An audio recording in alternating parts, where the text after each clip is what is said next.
चलिए, तो good morning सभी बच्चों को, राधे राधे, जय श्री कृष्णा बेटा, जय श्री कृष्णा। आज की आपकी क्लास बहुत ही बेहतरीन रहने वाली है। आज की क्लास में हम लोग क्या करने वाले हैं, तो आपके कुछ बहुत ही इंपॉर्टेंट प्रश्न करेंगे, इंपॉर्टेंट आपके क्वेश्चंस करेंगे, जो कि कुछ आपके स्पेशल रहने वाले हैं पाचन तंत्र से, आपके पाचन तंत्र से रिलेटेड रहने वाले हैं बेटा जी। और यकीन मानिएगा कि अगर ये सवाल आपने कर लिए तो कोई भी एग्जाम में आपका यहां से सवाल छूटेगा नहीं। कोई भी आपका एग्जाम हो, यहां से आपका सवाल नहीं छूटने वाला है। ओके, चलो बिना किसी देरी के स्टार्ट कर लेते हैं आज के सेशन का पहला सवाल। पहला सवाल आपके सामने आ गया है। सवाल क्या कह रहा है, ये समझते हैं। The enzyme pepsin act in, pepsin जो एंजाइम होता है ये किस स्थान पर कार्य करता है। आपका ये जो पेप्सिन एंजाइम है ये आपका किस स्थान पर कार्य करता है, आइए समझते हैं। क्या ये आपके स्टमक पर काम करता है, माउथ पर काम करता है, या फिर स्मॉल इंटेस्टाइन पर, या फिर मेरे भाई लार्ज इंटेस्टाइन पर ये आपका काम करता है। तो आपसे कहा जा रहा है, क्या कहा जा रहा है, हाँ भाई क्या कहा जा रहा है कि पेप्सिन एंजाइम्स आपका जो होता है, ये पेप्सिन एंजाइम्स आपका कहां पर काम करता है। तो याद रखिएगा, पेप्सिन आपका जो एंजाइम्स होता है ये प्रोटीन को डाइजेस्ट करता है। ये आपके प्रोटीन को डाइजेस्ट करता है। जब ये प्रोटीन को डाइजेस्ट करता है तो आपका ये कहां पर मिलता है, ये आपके स्टमक में मिलता है। आंसर आपका करेक्ट जाएगा बी। बी आपका बिल्कुल ही करेक्ट आंसर जाएगा। समझ में आया, जल्दी से बताओ। अगर आपको समझ में आ गया है तो इसका जो करेक्ट आंसर जाएगा वो क्या होगा मेरे भाई, बी आपका बिल्कुल करेक्ट आंसर जाएगा। चलिएगा बढ़ते हैं आगे की तरफ। अगला सवाल देखिएगा। बाइल इज प्रोड्यूस्ड बाई, पित्त किसके द्वारा उत्पन्न होता है। आपका जो बाइल होता है ये बाइल आपका कहां पर प्रोड्यूस होता है। क्या ये बाइल आपका पेनक्रियाज में प्रोड्यूस होता है, लिवर में प्रोड्यूस होता है, गॉल ब्लैडर में प्रोड्यूस होता है, या फिर मेरे भाई स्टमक में प्रोड्यूस होता है। बाइल, बाइल क्या होता है इसके बारे में आप लोग जानते ही हैं कि बाइल क्या होता है। आइए समझते हैं कि ये पित्त आपका जो होता है ये किसके द्वारा उत्पन्न होता है, पेनक्रियाज के द्वारा, लिवर के द्वारा, गॉल ब्लैडर के द्वारा, या फिर स्टमक के द्वारा, या फिर आपके स्टमक के द्वारा। चलिएगा फटाफट से बताइएगा इसका करेक्ट आंसर क्या जाएगा, इसका करेक्ट आंसर आपका क्या जाएगा। तो याद रखिएगा बाइल आपका लिवर के द्वारा प्रोड्यूस होता है। लेकिन अगर आपसे पूछा जाए कि बाइल आपका स्टोर कहां पर होता है, तो बाइल आपका जो स्टोर है ये आपके गॉल ब्लैडर में, यानी कि पित्ताशय में ये आपके स्टोर होता है ना। तो ये देखिएगा कि सवाल में पूछा क्या गया है। सवाल में पूछा गया है कि आपका बाइल सीक्रेट कहां से होता है, रिलीज कहां से होता है। तो ये आपका होता है लिवर से। और ये आपका स्टोर कहां पर होता है, संग्रहित कहां पर होता है, तो ये आपका होता है गॉल ब्लैडर यानी कि पित्ताशय के अंदर, यानी कि पित्ताशय के अंदर। चलिएगा बढ़ते हैं आगे की तरफ। तो अगला सवाल देखिएगा। Which part of the alimentary canal receive bile, क्या बात है, आहार नाल का कौन सा भाग पित्त को प्राप्त करता है। हाँ भाई, अब आपसे कहा गया है कि आपका जो निकला है, आपका जो बाइल निकला है, अब ये बाइल आपकी कहां पर इंटर करेगा, स्मॉल इंटेस्टाइन के कौन से वाले पार्ट में ये इंटर करता है, कौन से वाले पार्ट में ये आपका इंटर करता है। जल्दी से बताओ, क्या ये स्टमक में इंटर करता है, इलियम में, डियोडेनम में, या फिर मेरे भाई जीजुनम में, या फिर मेरे भाई जीजुनम में। जल्दी से बताओ बेटा, जल्दी से बताइएगा कि आहार नाल का कौन सा भाग ऐसा है जो कि पित्त को प्राप्त करता है। तो वो करती है आपकी डियोडेनम। डियोडेनम क्या होती है, तो डियोडेनम आपकी स्मॉल इंटेस्टाइन के 3 जो पार्ट होते हैं, स्मॉल इंटेस्टाइन आपकी जो होती है, छोटी आंत आपकी जो होती है, इस छोटी आंत के 3 पार्ट होते हैं, 3 भाग होते हैं। अब इन 3 भाग में जो सबसे पहला भाग होता है उसी को हम लोग क्या कहते हैं, तो उसी को हम लोग डियोडेनम कहते हैं। पहले भाग को डियोडेनम कहते हैं, दूसरे भाग को जीजुनम कहते हैं, दूसरा जो भाग होता है उसको जीजुनम कहते हैं, तीसरे पार्ट को हम लोग इलियम कहते हैं।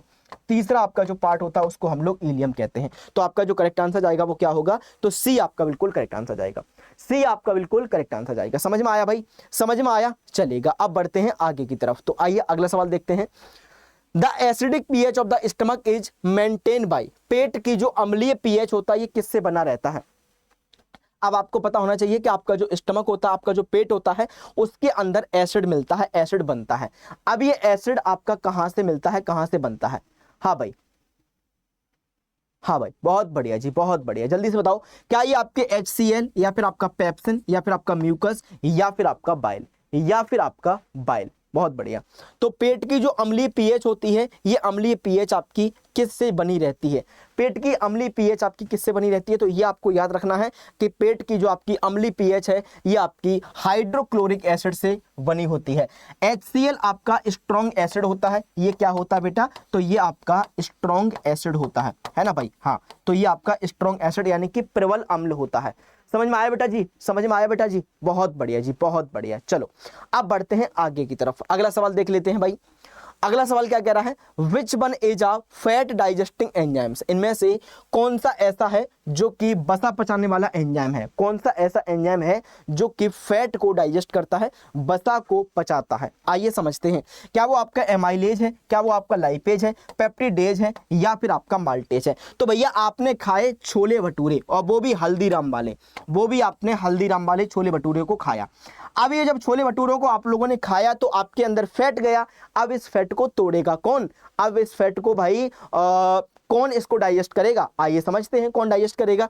क्या वो एमाइलेज करेगा? तो एमाइलेज आपका फैट थोड़ा तोड़ता है, एमाइलेज आपका कार्बोहाइड्रेट को तोड़ता है। एमाइलेज किसको तोड़ेगा बेटा? तो ये तो कार्बोहाइड्रेट को तोड़ेगा, कार्बोहाइड्रेट को तोड़ेगा। ओके, लाइपेज, हाँ ये आपका जरूर फैट को तोड़ेगा, ये फैट को तोड़ेगा। पेप्टिडेज आपका किसको तोड़ेगा? प्रोटीन को तोड़ेगा, है ना बेटा जी? प्रोटीन को तोड़ेगा। और माल्टेज आपका किसको? तो माल्टोज को। माल्टोज क्या होता है? तो माल्टोज आपका डाइसैकेराइड है। ये क्या है? तो ये आपका डाइसैकेराइड है, डाइसैकेराइड है। समझ में आया बेटा जी? डाइसैकेराइड है। अब आपने जो छोले भटूरे खाए हैं वहां से आपका जो छोले भटूरे आप लोगों ने खाए हैं और वहां से आपका जो क्या कहते हैं, आपका जो फैट मिला है, उस फैट को तोड़ने के लिए आपका जो एंजाइम्स रेस्पॉन्सिबल होता है वो कौन सा होता है? तो वो आपका लाइपेज होता है। समझ में आया मेरे भाई? जल्दी से बताओ, यहां तक सारी बातें आप लोगों को क्लियर हैं? यहां तक किसी बच्चे को कोई दिक्कत, कोई परेशानी, कोई किल्लत, कोई समस्या अगर कुछ भी है तो मुझे बताइएगा।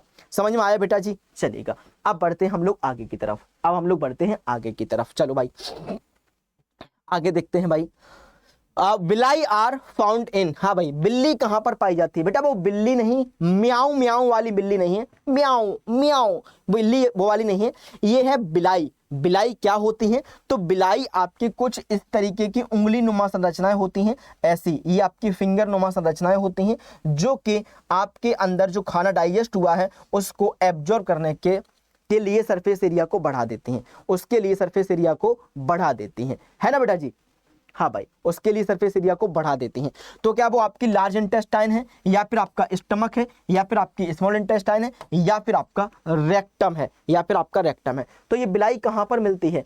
ये जो आपकी बिल्ली है, ये जो आपकी बिलाई है, ये वाली बिलाई आपकी कहां पर मिलती है? तो ये वाली बिलाई आपकी छोटी आंत में मिलती है, स्मॉल इंटेस्टाइन में मिलती है। आंसर क्या जाएगा? आंसर इसका जाएगा सी। सी आपका बिल्कुल ही करेक्ट आंसर जाएगा।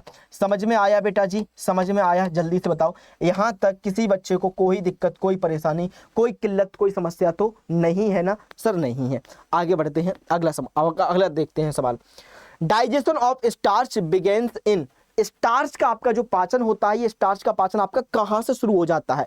This is again very very very important, और ये विभिन्न एग्जाम्स में आपका पूछा गया है और बहुत बार पूछा गया है। तो आपसे कहा जा रहा है कि स्टार्च का पाचन कहां पर शुरू होता है? क्या ये माउथ में शुरू होता है, स्टमक में शुरू होता है, डिओडेनम में शुरू होता है, या फिर मेरे भाई लिवर में शुरू होता है? इसका आंसर आप लोग मुझे कमेंट करके बताइएगा। और अगर आप लोग चाहते हो कि ऐसे ही आपको क्वेश्चंस देखने को मिलते रहे तो आप लोग इस चैनल को सब्सक्राइब भी कर लेंगे। ओके चलिएगा, तो बताइएगा कि स्टार्च का पाचन कहां से शुरू हुआ? स्टार्च का आपका जो पाचन है, ये स्टार्च का पाचन आपको कहां से शुरू हुआ? तो याद रखिएगा, ये आपके माउथ से स्टार्ट होता है। और ऐसा ही नहीं, 30% तक आपका स्टार्च माउथ में पच भी जाता है। 30% तक आपका जो स्टार्च है, 30% तक आपका जो स्टार्च है, वो स्टार्च आपका माउथ में डाइजेस्ट भी हो जाता है, माउथ में डाइजेस्ट भी हो जाता है। अब ऐसा क्या है जिसकी वजह से ये स्टार्च आपके माउथ में पच जाता है? तो याद रखिएगा कि इसके अंदर जो सलाइवरी एमाइलेज है, सलाइवरी एमाइलेज आपका जो एंजाइम्स मिलता है जिसका पीएच आपका 6.8 होता है ना बेटा जी? ये क्या करता है? तो ये आपको स्टार्च को डाइजेस्ट करने में हेल्प करता है, मदद करता है। समझ में आया बेटा जी? यहां तक किसी बच्चे को कोई दिक्कत, कोई परेशानी, कोई किल्लत, कोई समस्या अगर कुछ भी है तो मुझे बताओ फटाफट से, मुझे बताओ फटाफट से, है ना? लेकिन अब कुछ बच्चे कह रहे होंगे सर बताएं कहां पर, ये क्लास तो रिकॉर्डेड है ना बेटा जी? चलो अभी आपको पता चलेगा कि ये रिकॉर्डेड है या ये लाइव है। आगे बढ़ते हैं, अगला सवाल देखो भाई। विच ऑर्गन्स स्टोर बाइल, पित्त को कौन संग्रहित करता है, पित्त को कौन संग्रहित करता है, आपसे कहा जा रहा है कि आपका कौन सा ऐसा ऑर्गन है जो बाइल को संग्रहित करता है, क्या वो आपका लिवर है, क्या वो आपका पेनक्रियाज है, या फिर गॉल ब्लैडर है, या फिर मेरे भाई डियोडेनम है, या फिर वो आपका डियोडेनम है, या फिर वो डियोडेनम है। बहुत बढ़िया जी, बहुत बढ़िया। तो आपका जो करेक्ट आंसर जाएगा वो क्या जाएगा, यानी कि पित्त को कौन संग्रहित करता है, स्टोर कौन करता है। तो पित्त को यहाँ पर स्टोर करने के लिए जो ऑर्गन होता है वो आपका गॉल ब्लैडर होता है। गॉल ब्लैडर क्या करता है, तो ये पित्ताशय होता है, यानी कि ये क्या करता है, तो ये बाइल को स्टोर करता है, ये बाइल को स्टोर करता है। समझ में आया बेटा जी, समझ में आया, यहाँ तक किसी बच्चे को कोई दिक्कत कोई परेशानी तो नहीं है, चलेगा, बहुत बढ़िया। अब बढ़ते हैं आगे की तरफ। अगला सवाल देखिएगा जी, Which enzymes digest proteins in the stomach? पेट में प्रोटीन का पाचन करने वाला एंजाइम्स कौन सा होता है। अब पेट के अंदर आपको पता है कि पेट के अंदर प्रोटीन्स का डाइजेशन हो जाता है। अब इस पेट के अंदर अगर प्रोटीन का डाइजेशन होगा तो यहाँ पर प्रोटीन को कौन सा ऐसा एंजाइम है जो डाइजेस्ट करेगा, बताओ जल्दी से। क्या वो आपका ट्रिप्सिन है, या वो आपका पेप्सिन है, लाइपेज है, या फिर मेरे भाई एमाइलेज है, या फिर मेरे भाई एमाइलेज है। तो सबसे पहले हम लोग इन दोनों को तो काट ही देंगे, इन दोनों को काट देंगे, लाइपेज को भी काट देंगे और एमाइलेज को भी काट देंगे। सर क्यों काट देंगे, तो सुनिएगा। लाइपेज आपका जो होता है ये लिपिड को डाइजेस्ट करता है, लिपिड को डाइजेस्ट करता है, और एमाइलेज आपका जो है ये बेटा जी आपके शुगर को यानी कि कार्बोहाइड्रेट को डाइजेस्ट करता है। ठीक है, अब आपका ट्रिप्सिन और पेप्सिन बचा, तो इस ट्रिप्सिन ये आपके स्मॉल इंटेस्टाइन के अंदर डाइजेशन करता है, पेप्सिन आपका जो है ये स्टमक के अंदर प्रोटीन को डाइजेस्ट करता है, स्टमक के अंदर। तो आपसे स्टमक के अंदर वाली बात पूछी गई थी, तो आपका जो करेक्ट आंसर जाएगा वो होगा आपका बी। समझ में आया बेटा जी, समझ में आया भाई, हाँ फटाफट से बताइएगा समझ में आया। यहां तक किसी बच्चे को कोई दिक्कत कोई परेशानी तो नहीं है, चलेगा, बहुत बढ़िया। अब बढ़ जाते हैं हम लोग आगे की तरफ, चलो आगे बढ़ते हैं। हाँ बहुत बढ़िया। आहार नाल का सबसे लंबा भाग कौन सा होता है। क्या आहार नाल का सबसे लंबा भाग ईसोफेगस होता है, स्टमक होता है, लार्ज इंटेस्टाइन होता है, या फिर मेरे भाई स्मॉल इंटेस्टाइन होता है, या फिर मेरे भाई स्मॉल इंटेस्टाइन होता है। तो लॉन्गेस्ट पार्ट बताइएगा, एलिमेंट्री कैनाल का सबसे लंबा भाग बताइएगा, एलिमेंट्री कैनाल का सबसे लंबा भाग बताइएगा भाई, एलिमेंट्री कैनाल का सबसे लंबा भाग कौन सा होता है। अब आपको पता ये होना चाहिए कि एलिमेंट्री में कौन कौन से, यानी कि आपकी जो एलिमेंट्री कैनाल होती है उसमें आपके कौन कौन से पार्ट्स आते हैं। सबसे पहले तो आपको ये पता होना चाहिए। देखो भाई, सबसे पहले आपका क्या आता है, तो ईसोफेगस आता है, उसके बाद में आपकी स्टमक आती है ना भाई, उसके बाद में इससे ईसोफेगस से पहले आपका माउथ आता है, माउथ हो गया, ईसोफेगस हो गया, और इसके बाद में स्टमक हो गया, स्टमक के बाद में आपकी बड़ी आंत हो गई, छोटी आंत हो गई, रेक्टम हो गया, एनस हो गया। तो ये सब क्या है, ये सब आपके आहार नाल के ही तो भाग हैं।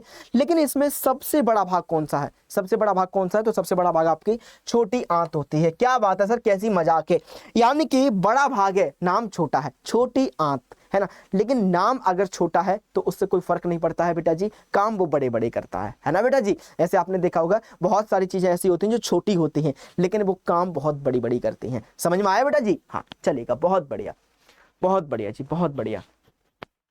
तो आंसर जाएगा आपका डी। अगला सवाल देखो भाई, trypsin is secreted by, trypsin किसके द्वारा स्रावित होता है। क्या ये स्टमक के द्वारा स्रावित होता है, लिवर के द्वारा स्रावित होता है, पेनक्रियाज के द्वारा स्रावित होता है, या फिर मेरे भाई स्मॉल इंटेस्टाइन के द्वारा स्रावित होता है, या फिर स्मॉल इंटेस्टाइन के द्वारा स्रावित होता है।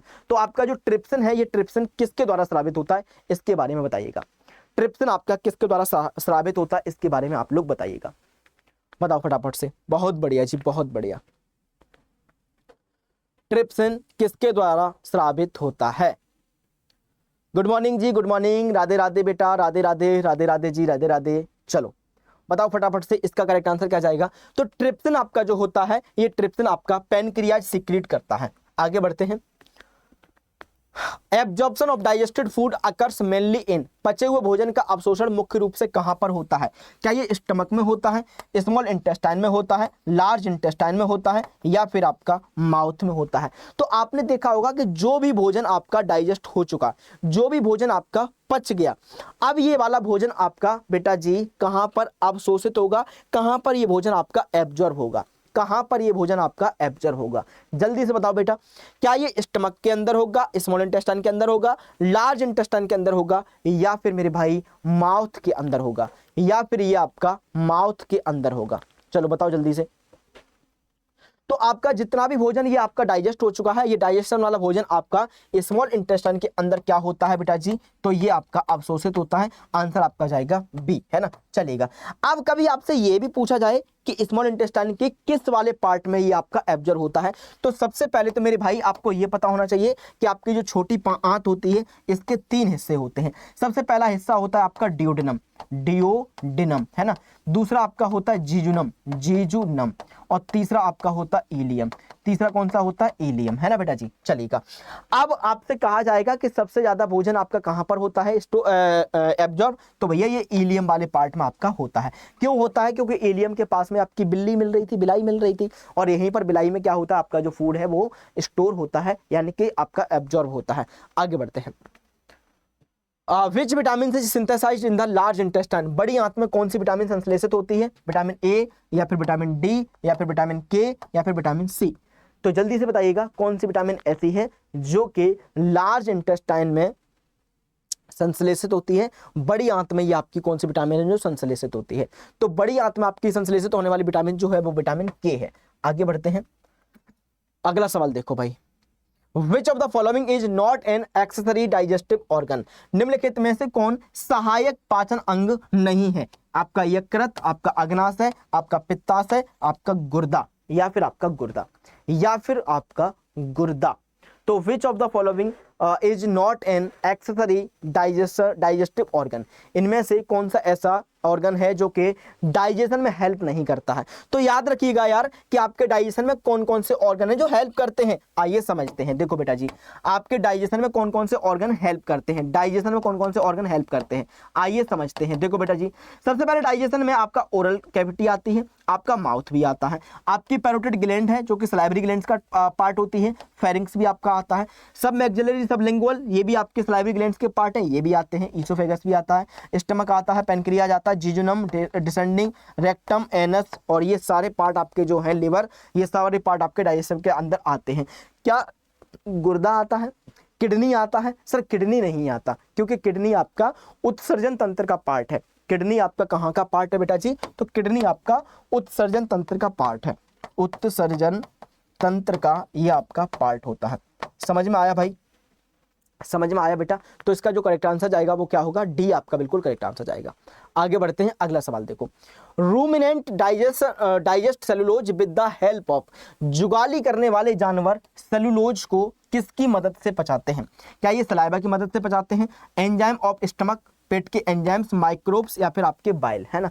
तो आपके जो रूमिनेंट एनिमल्स होते हैं, आपके जो रूमिनेंट एनिमल्स होते हैं, ये रूमिनेंट एनिमल्स आपका जो सेलुलोज होता है फूस खाते हैं, भूसा खाते हैं, घास खाते हैं, उसके अंदर क्या मिलता है? तो सेलुलोज मिलता है।